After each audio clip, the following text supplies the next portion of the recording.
বেড়ানো মানে সব সময় পাহাড়, সমুদ্র, জঙ্গল হতেই হবে এমন কোনো মানে নেই। তার সামর্থ্য এবং সুযোগও সবসময় আমাদের হয়ে ওঠে না।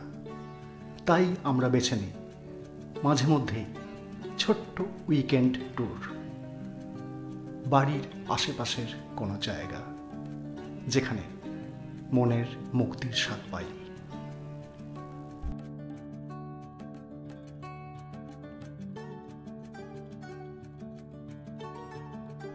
আজ ঠিক তেমনই একটা অসাধারণ জায়গার সন্ধান দেব এই ভিডিওর মাধ্যমে।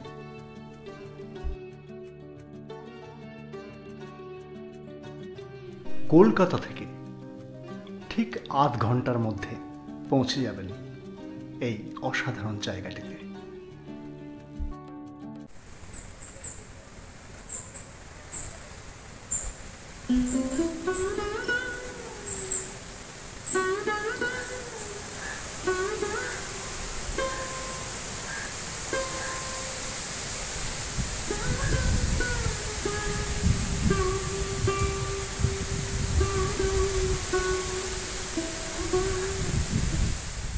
কেউ যদি প্রশ্ন করেন কি দেখার আছে এখানে, আমরা বলবো কি দেখার নেই।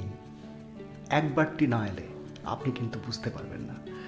আপনি শিল্পরসিক হন না হন, প্রকৃতিপ্রেমী হন না হন, আপনার ভালো লেগেই যাবে এই জায়গা, হলপ করে বলতে পারি। এমন অসাধারণ একটি জায়গায় জীবনের কয়েকটা মুহূর্ত কাটানো একটা যে অভিজ্ঞতা, কিভাবে আসবেন, কি খাবেন, কোথায় যাবেন, কেমন করে আসবেন, সমস্ত এই ভিডিওর মধ্যে বলে দিচ্ছি।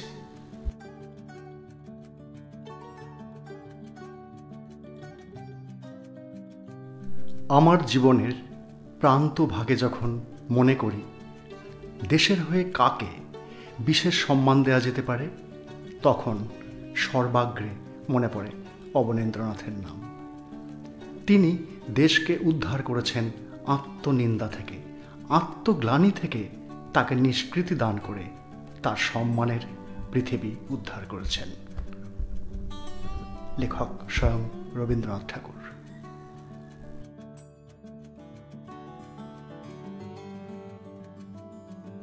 কলকাতার জোড়াসাঁকো ঠাকুরবাড়ি ছাড়াও প্রিন্স দ্বারকানাথ ঠাকুরের আরও যে দুটি জমিদারির অংশ ছিল গঙ্গাপাড়ে, একটি পানিহাটি এবং অন্যটি ঠিক তার উল্টো দিকে এই কোন্নগরের এই এলাকা, যেটি তাঁর মেজ ছেলে গিরীন্দ্রনাথ ঠাকুর ভাগে পান এবং তাঁর সন্তান গুণেন্দ্রনাথ ঠাকুর।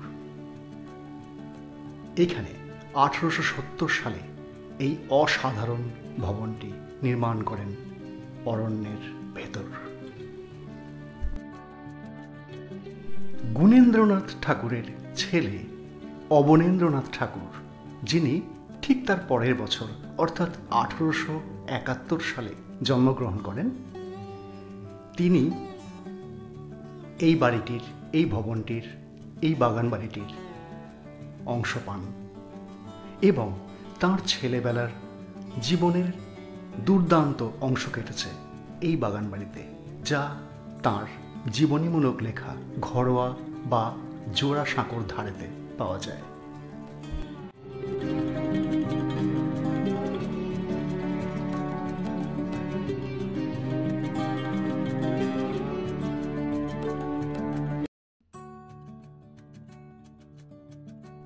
দু 2007 সালে পশ্চিমবঙ্গ সরকার এই বাগান বাড়িটিকে হেরিটেজ তকমা দিলেও সেই সময় একটি প্রমোটারি সংস্থা এখানে বহুতল নির্মাণের জন্য উঠে পড়ে লাগেন, কিন্তু এখানকার স্থানীয় মানুষ এবং পৌরসভার তীব্র বাধায় তা পেরে ওঠেনি এবং অবশেষে 2018 সালে কোন্নগর পৌরসভার তত্ত্বাবধানে পরম যত্নে এবং মমতায় অবন ঠাকুরের দৃষ্টিকোণ থেকে এটিকে পুনর্নির্মিত করা হয় এবং সাধারণের জন্য খুলে দেওয়া হয়।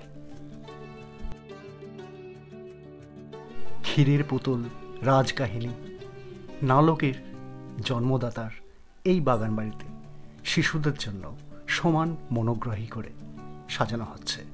তাদেরও সঙ্গে নিয়ে আসুন একবার একবেলা।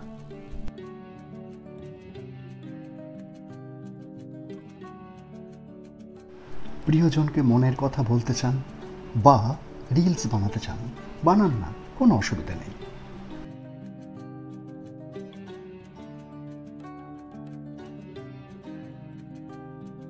আমার বা আপনার মতো আমরা যতটা শিল্প, ধর্ম ইত্যাদি বুঝি না, কিন্তু আমাদেরও ভালো লেগে যাবে এই জায়গা, এই বিখ্যাত আর্ট গ্যালারি।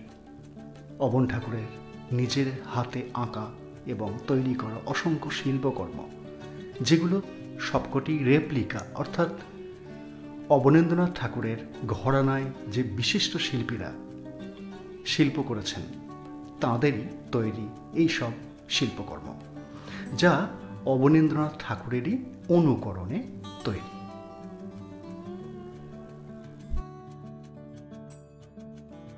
অবন ঠাকুরই সেই মানুষ যিনি ভারতীয় চিত্রকর্মকে আন্তর্জাতিক দরবারে প্রতিষ্ঠা করেন প্রথম।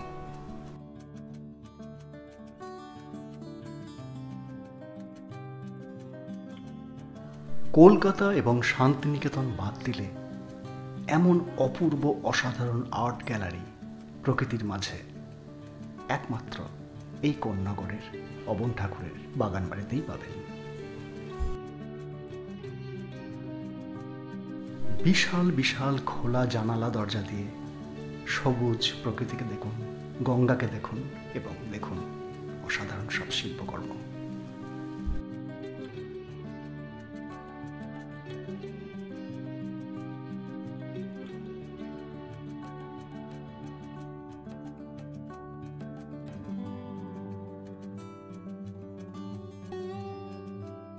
তবে দ্য পাসিং অফ শাহজাহান বা ভারত মাতার মতো বিখ্যাত শিল্পকর্ম সারা পৃথিবীর যে কোনো আমার আপনার মতো মানুষও তার মহিমা বুঝতে পারবেন।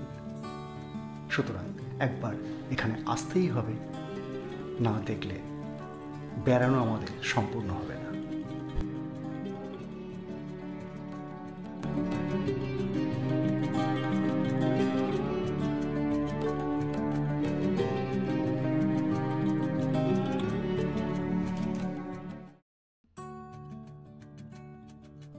আজ থেকে 150 বছরের বেশি আগে বিপুল অর্থ ব্যয়ে নির্মিত অবন ঠাকুরের বাগানবাড়িটির মূল কাঠামো দুটি আছে পড়ে, যাকে এখনো সমানভাবে অক্ষুণ্ণ রেখে সমস্ত মেরামতির কাজ চলছে।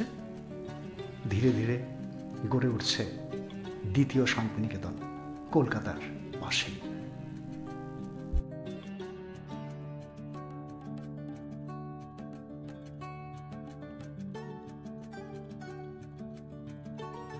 এই বাগান বাড়িতে একটি স্নানাগার ছিল, যেখানে অবন ঠাকুর সাঁতার শেখেন, এবং একটি পীরের মাজার আজও অক্ষুণ্ণ রয়েছে একইভাবে।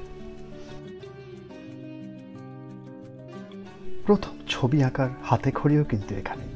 তিনিই জানাচ্ছেন প্রথম তিনি কুঁড়ে ঘর এঁকেছিলেন এইখানে।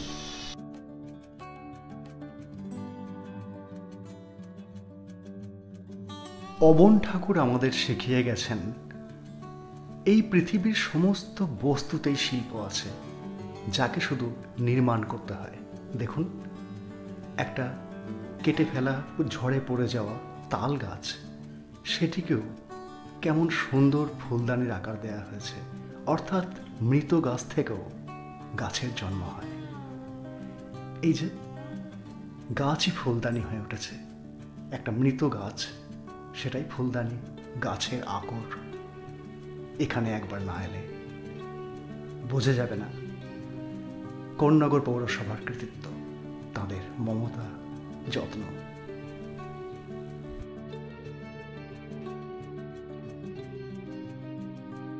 তবে এখানকার দুটি অসুবিধার কথা বলি। 1 নম্বর, আপনি এর ভেতরে ঢুকলে জল ছাড়া আর কিছু খেতে পারবেন না। অর্থাৎ বাড়ি থেকে খাবার আনলেও এখানে খেতে পারবেন না, বেরিয়ে গিয়ে পাশেই বাটার মোড় আছে, সেখানে খেতে পারবেন। দ্বিতীয় সমস্যা হলো গাইডের অভাব। কোনো গাইড রাখা দরকার ছিল এখানে, তবু আমাদের এই ভিডিও আপনার গাইড হিসেবে কাজ করতে পারে। এই দেখুন, একটা পুরনো বাড়িকে ভেদ করে গাছেরা কেমন উঠেছে, উঠুক না, এটাই শিল্প, এটাই আমাদের ভালো লাগবে। পৌরসভা অবনীন্দ্রনাথ ঠাকুরের দৃষ্টি থেকে সমস্ত পুনর্নির্মাণ করাচ্ছেন। ওই যে পালকিটি তৈরি হচ্ছে, এখানে ফিটন গাড়িও রাখা হবে, ধীরে ধীরে সমস্ত কর্মকাণ্ড চলছে। এই দেখুন, রেল লাইনের স্লিপার, সেটিও কিন্তু শিল্পের অঙ্গ।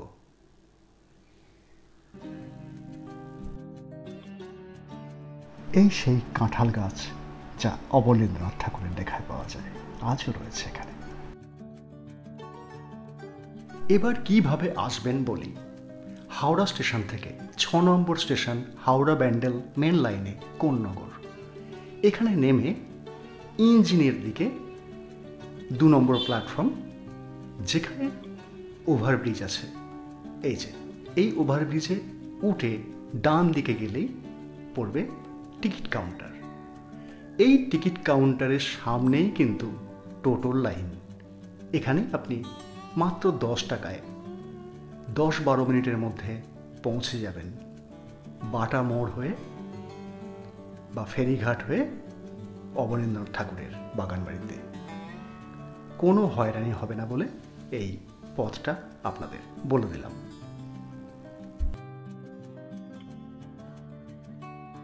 টোটো বন্ধু আপনাকে ঠিক বাগানবাড়ির সামনে নামিয়ে দেবেন এবং এই যে রাস্তাটা, এইটুকু হেঁটে গেলেই সুন্দর জায়গা, হাঁটতেও ভালো লাগবে। একদম বাগানবাড়ির গেট এবং সংলগ্ন প্রথমেই টিকিট কাউন্টার। নিয়মাবলী একটু পড়ে নেবেন। মাত্র 10 টাকার টিকিট, আর ক্যামেরা থাকলে অতিরিক্ত একটু পয়সা লাগে। এবং যারা বাইক বা গাড়ি নিয়ে আসবেন, পাশেই বেসরকারি পার্কিং জোন আছে, সামান্য পয়সায় তা রাখা যাবে। সুতরাং একবেলা ছুটি পেলে একবার চলেই আসুন না, দেখে যান কলকাতার পাশে এই শান্তিনিকেতন।